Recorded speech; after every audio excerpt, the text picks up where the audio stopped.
So, hi everybody, it is day 49 of studying Martin every day, and today I'm about to do one session, and also today I'm about to start a new section which is all about graphing.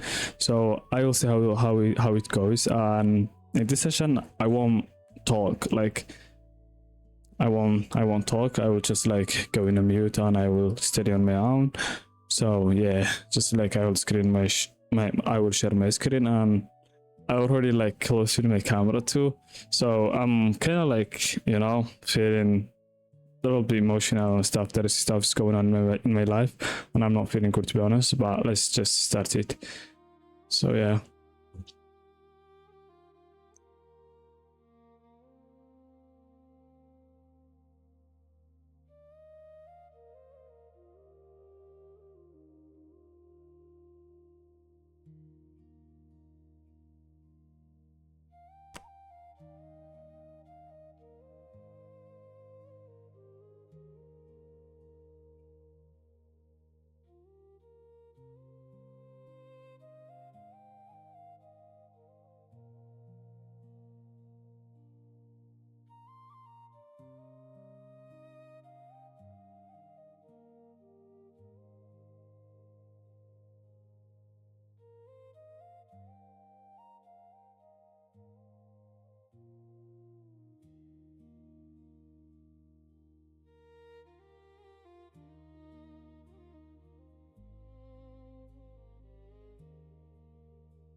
So let's talk about 8.1. We now have 8 minutes left, so I just talked for 3 more minutes.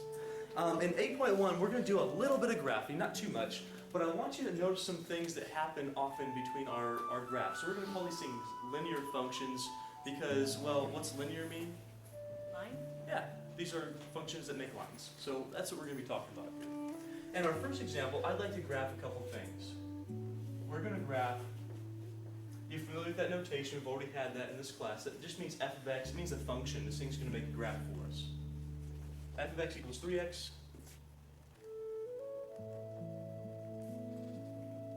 G of x equals 3x minus 4. What we're going to do is we're going to graph these functions on the same graph, and we're going to use some tables to make this up. So I know you've seen tables before because we've done it in here. When we make up a table, I told you that we're going to use how many points when we talk about lines? Yeah, really you only need 2, but we want to make sure we have it right, so we're going to use 3 as kind of a check for us. And we want something negative, we want 0, we want something positive. We're going to use the same ones over here.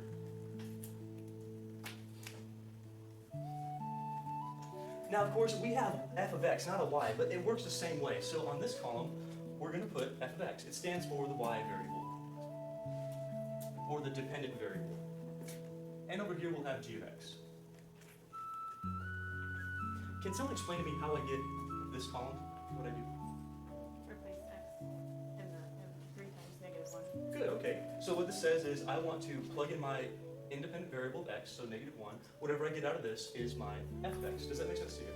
Okay, so we go, all right. We plug in negative 1. What are we going to get over here? Perfect. And that gives us a point. Negative 1, negative 3. Awesome. If I plug in 0, if I substitute in 0, how much do I get? Good. 3 times 0 is 0. And if I plug in 1, I'm going to get 3 out of that. 3 times 1 gives us our 3. Now we have a point 1 comma 3. Now if we're to graph this on an xy axis,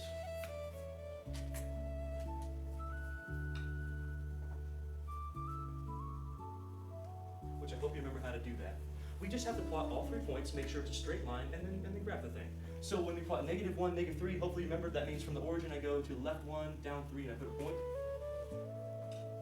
0, 0 says you're right at the origin. And 1, 3 says I go right 1, I go up 1 from the origin, and I put a point right there. We've done this before, so I'm going quickly through it because we've done this in the review. Does it look right to you? Look about like a straight line? If I'd had something like this, and then this, and then this, I'd probably have done something wrong. I mean, you want to go back and fix that. So here we've got about a pretty good looking straight line.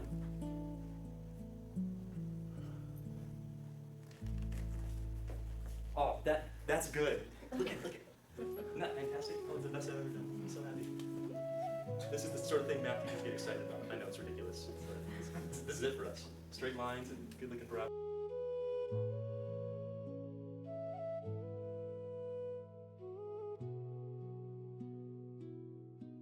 You know what that is yet?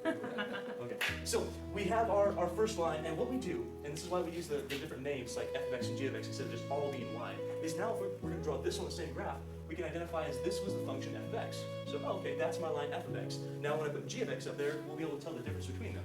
They'll be in different positions, and we'll say, oh, this came from this function, this came from this function. Does that make sense to you? Okay, now, as far as the g of x goes, we're going to do the same exact thing, so let's do this all together. This says we're going to plug in negative 1 to here. So you tell me what's 3 times negative 1? And then minus 4. So I'm going to get out negative 7. And I get the point negative 1, negative 7. If I plug in 0, I get 3 times 0 minus 4. That gives me what, folks? Good. So 0, negative 4. And I plug in 1, I get 3 times 1 minus 4. That is how much? How many people feel comfortable getting those points? We're ready to have you do. Okay, good. So we're just plugging those numbers in. We're evaluating it. It's giving us a point out.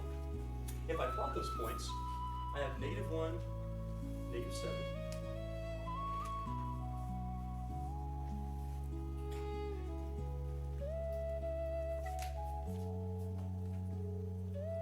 I have 0, negative 4. I have 1, negative 1.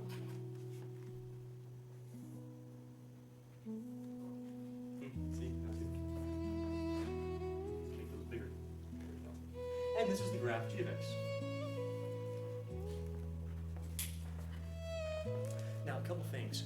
Firstly, both these graphs are called functions because they pass something called the vertical line test. We're going to cover what the vertical line test is in more detail later on, but basically, if you imagine a whole bunch of vertical lines, verticals this way, every vertical line should touch each of these lines at only one spot. It means the graph can't ever double back on itself, otherwise it's not a function. So here, look at the black line f of x, every vertical line touches that at only one spot, every vertical line touches the g of x at only one spot. Do you see what I'm talking about? That means that these things are called functions, so that's great.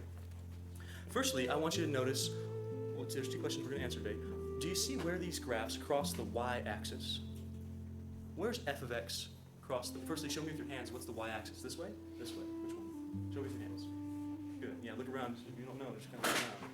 Yeah, this is the y-axis. So I want to know, where do these graphs cross the y-axis? How about f of x? Where's it cross the y-axis? Okay, good. It's right down here, y-axis, right at 0. How about g of x? Where does that cross the y-axis?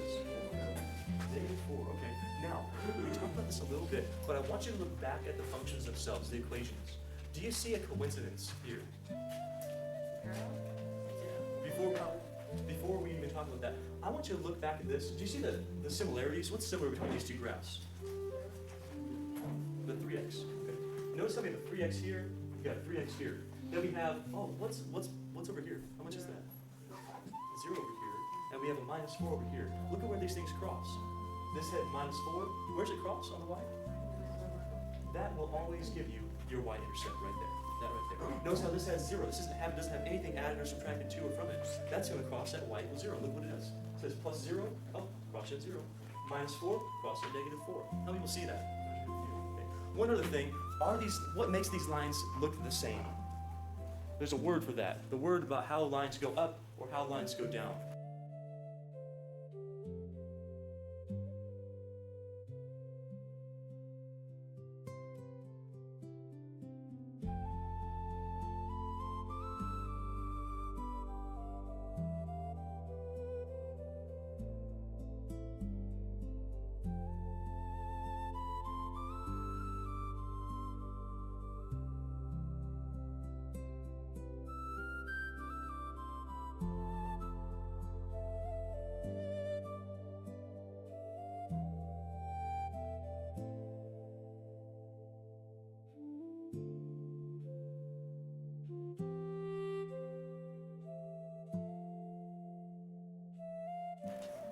Say it louder.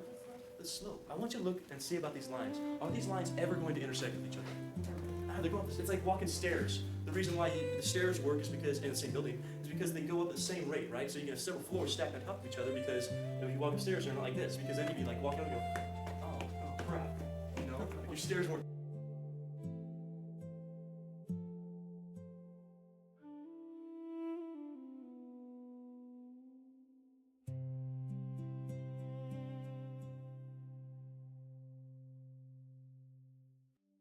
Parallel, that's what would happen. That wouldn't be very good at all.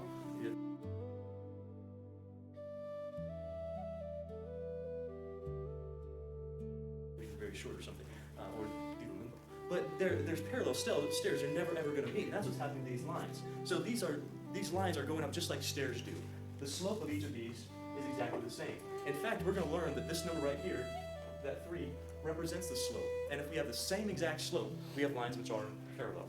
So these aren't ever going to meet because these two numbers, a 3 and a 3, are exactly the same. We're going to talk about the functions, linear functions, next time. How many of you understood the introduction to graphs here? Good. What you do. All right, so today, ladies and gentlemen, let's go ahead and continue talking about some linear functions. Now, what we're doing is we're figuring out that linear means lines, so we have lines which are parallel. So these aren't ever going to meet because these two numbers, a 3 and a 3, are exactly the same. We're going to talk about the functions, linear functions, next time. How many of you understood the introduction to the 3 are exactly the same? We're going to talk about the functions, linear functions, next time. How many of you understood the introduction to graphs here? Good. What you do. All right, so today, ladies and gentlemen, let's go ahead and continue talking about some linear functions. Now, what we're doing is we're figuring out that linear means lines, so we're pretty much just graphing lines. And there's two types of equations we'll be using in this class. You've seen both of them, I'm sure, from your Math A, but it's worth repeating them. So there's two types of linear functions.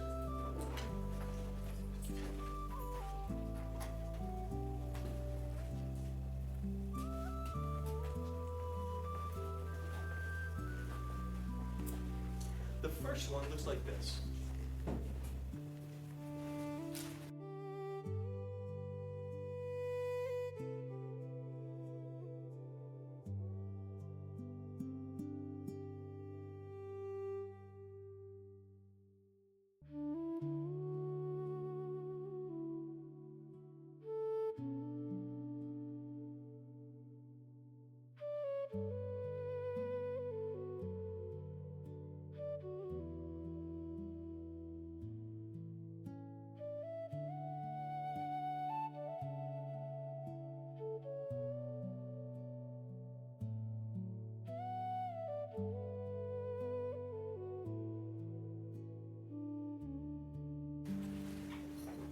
Have you seen that form before? What's it called? You can all say it louder. This is the slope-intercept form. That's exactly right.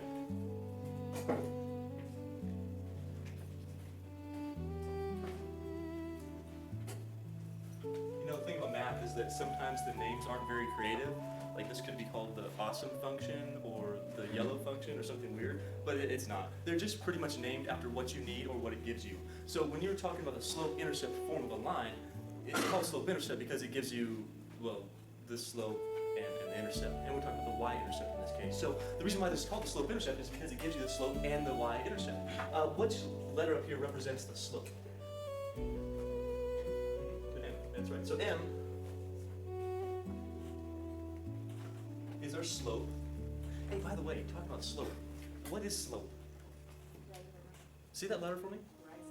Like stairs, it's rise over run. If you ever work in construction, you're going to talk about the slope of a roof or the pitch of a roof, which is the same thing. It's how much the roof goes up compared to how much it goes over. If you have a very steep slope or a very steep roof, it's going to look like this. Like in the mountains, sometimes you see that, so the snow goes off it. If you have a really shallow roof, it's going to be like that. Right? Down here in the valley, we don't have very steep roofs compared to other parts of the country. Ours are like this. That's the slope of it, how much is going up compared to how much is going over. So when we talk about slope, what we really are talking about is a comparison of how much the line is going up or down compared to how much it's going over. Or rise over run is how you normally say that. The run isn't like you're jogging, right? You're not jogging. It's how much you're going over to the right. That's what the run is denoted here. What's our intercept? Is it the x, the y, or the b? The x and the y, those are just our variables because we have two axes, right? The x-axis and the y-axis. That gives us directions on how to make our line. So m is our slope. B is not just any intercept. It's not the x-intercept, it's the y-intercept. That's the one that we talk about most often. So B stands for the y-intercept. And if you remember from our last example yesterday, we had a form like this, and we graphed two of them. We found out that this number, it sure enough, gives us the y-intercept, gives us where it's crossing the y-axis, and this number right here gave us our slope. In the previous example, that number was the same, stating that we had parallel lines. They were going up at the same rate. Another example, if you need one here.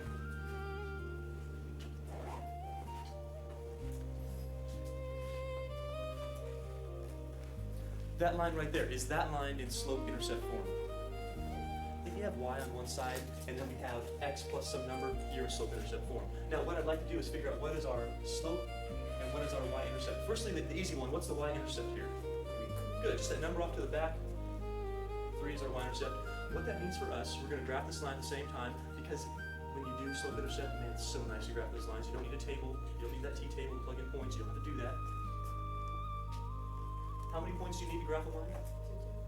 We usually use 3 on the table just to make sure we haven't done anything wrong, but how much do you need, like bare minimum? 2. Barely, yeah, just 2.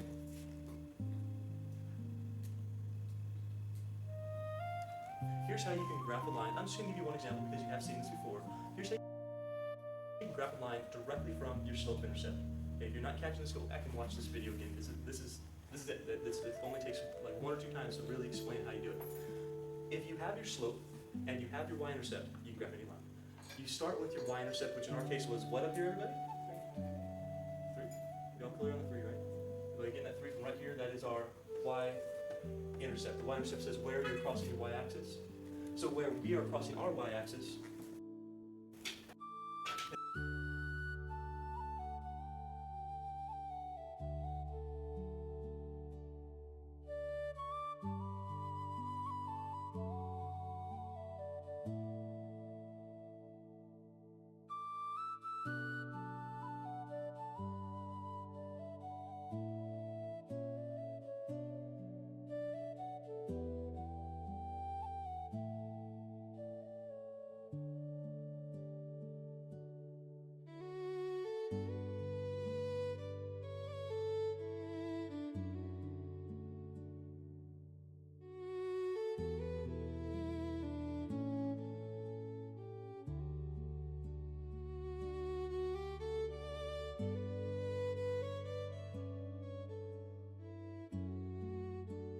positive 3, we go to positive 3, we put a point. That's our y-axis, that's our y-intercept. So far, so good?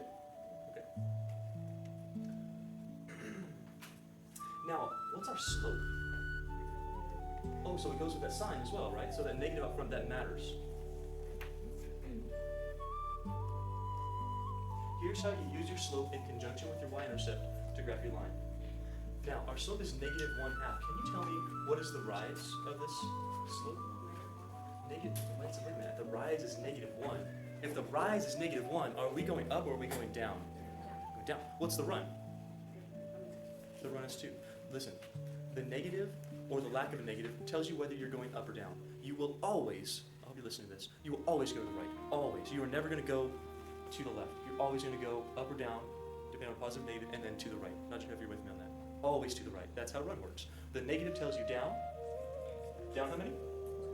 And then over to the right how many? 2. This is what this tells you to do. Now the question is, where do I do this from? Do I do this from my origin, or do I do this from the point that I just plotted? Yeah, from the point. We need 2 points, right? Here's one of them. The slope tells you how to get from point to point. That's what this does.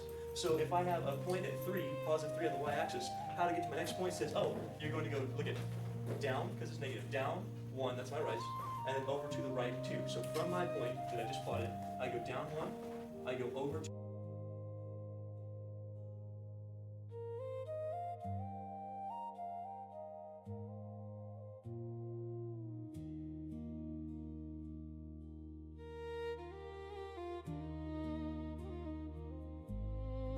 And we do that in combination, and then we put a point. You don't put like 14 little points over here every time you move. You just go down 1, over 2, and then you put your point. So here's my y-intercept at 3. I went down 1. I went to the right 2, because we always go to the right 2, and I put another point. Is that enough for me to make my line? Yeah, it looks like it. I can keep going, right? I can go down 1, over 2, down 1, over 2. But it's always going to make a straight line for us. So as long as we do this correctly the first time, we got it. Oh, not as good as yesterday. Not even close. Do you remember yesterday? Not so much. Anyway, this is good enough for us right now. I want you to notice something and compare this to what we did yesterday. Yesterday, our graph was going like this, right? Do you remember that? And we had a positive 3x there. On this graph, we're going down. Why is that?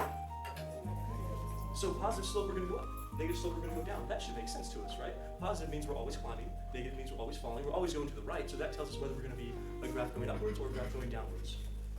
Let's do what we just talked about, the whole slope graph. Good, okay. Now, the second form of equation that we're going to get, we're going to be using this one a lot in this class.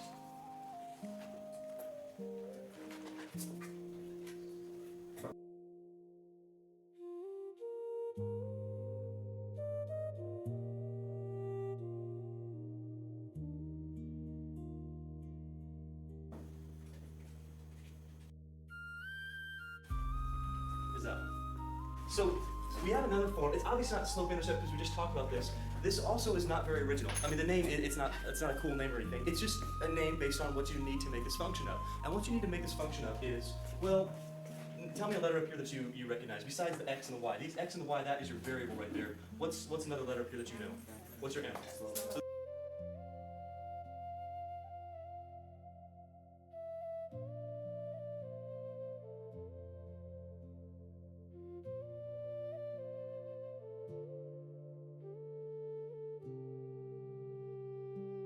So it's going to have a slope in it somewhere. The other thing, the x1, the y1, what's that mean? Well, anytime that you see an x with a little 1 there and a y with a little 1 there, or anything with a subscript, not a superscript like an exponent, a subscript here, that stands for an actual point, like a specific point. X and y will be your variables. This stands for some point, like 2, 3, or -1, 4. That's a specific point. So what this is this is a point, this is the slope, this is called point slope.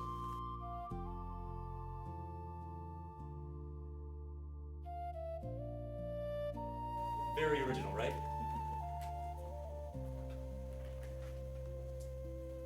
So this was slope intercept because it had the slope, then the intercept. This is point slope because you have a point and a slope. And it's still your slope, which is rise and run. And x1, y1 is a specific point. So some specific point on the line.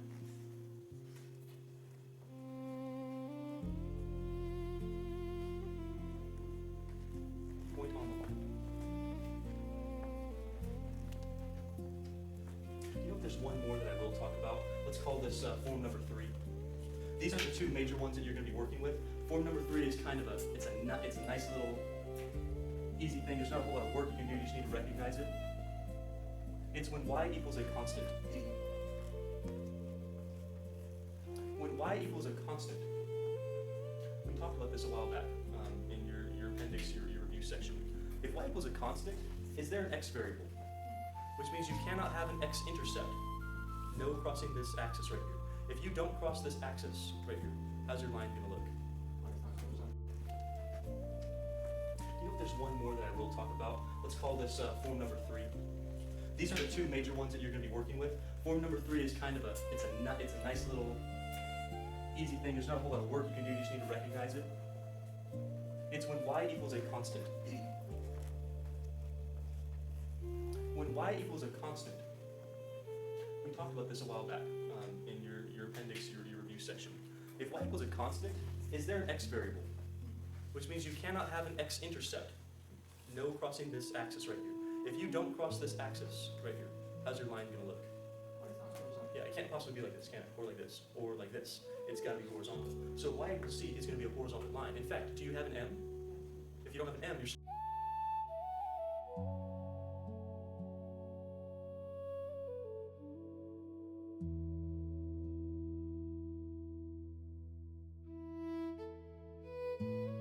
slope is 0. So your m, where your slope is 0, meaning that you're not rising, you're not falling, you're just like this.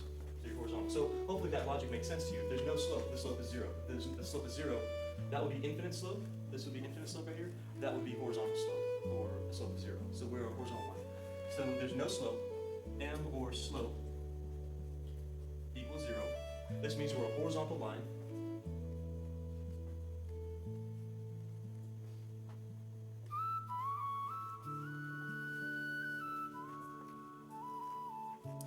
Question, do we have a y-intercept? Are we going to cross the y-axis?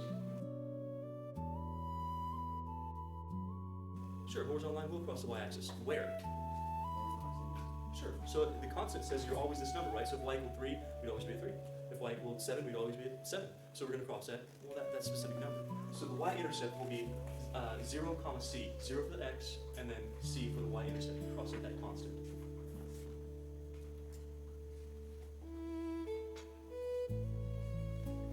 Maybe we'll practice a couple of those in just a bit. By the way, let's try something really fast. Just to let me make sure that you understand these equations here.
These forms.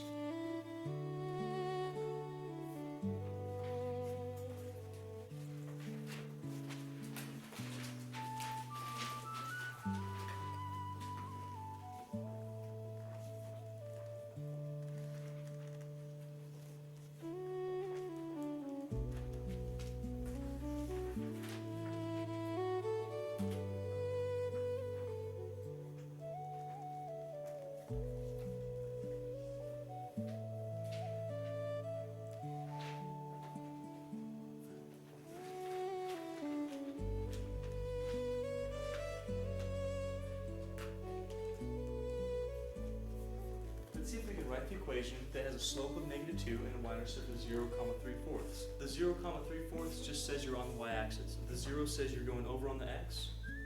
and the 3/4 you're going up 3/4 in the y. So that therefore is our y-intercept. Which form is going to be of the best use for us? Let's look over here.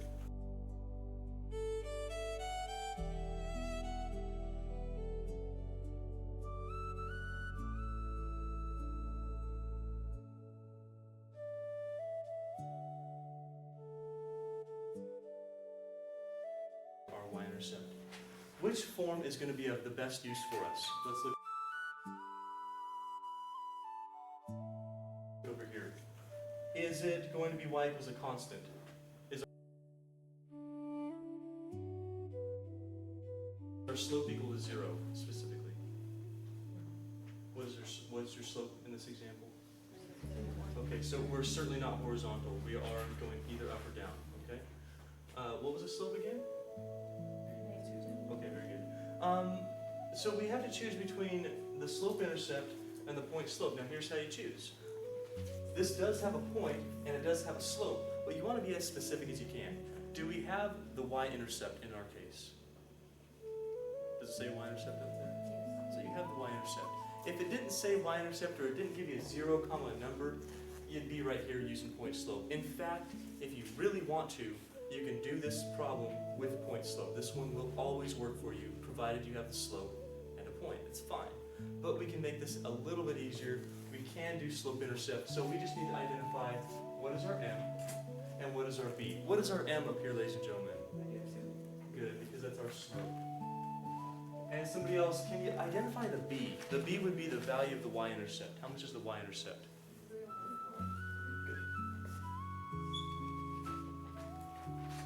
Let's see if we have enough to do this. We have the m, we have the b. What goes in place of the y and the x? Anything?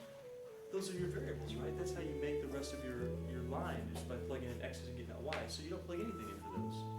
So we'd say,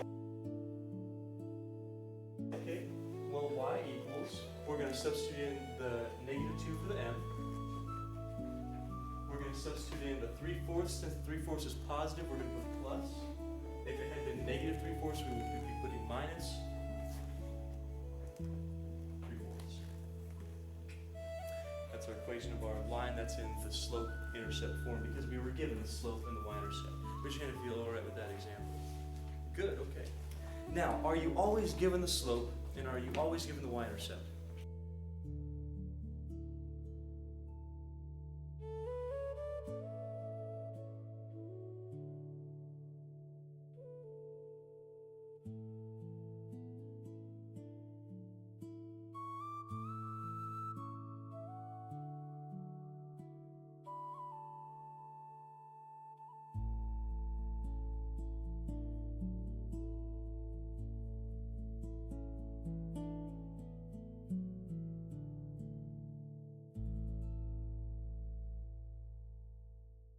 -3/4, we would be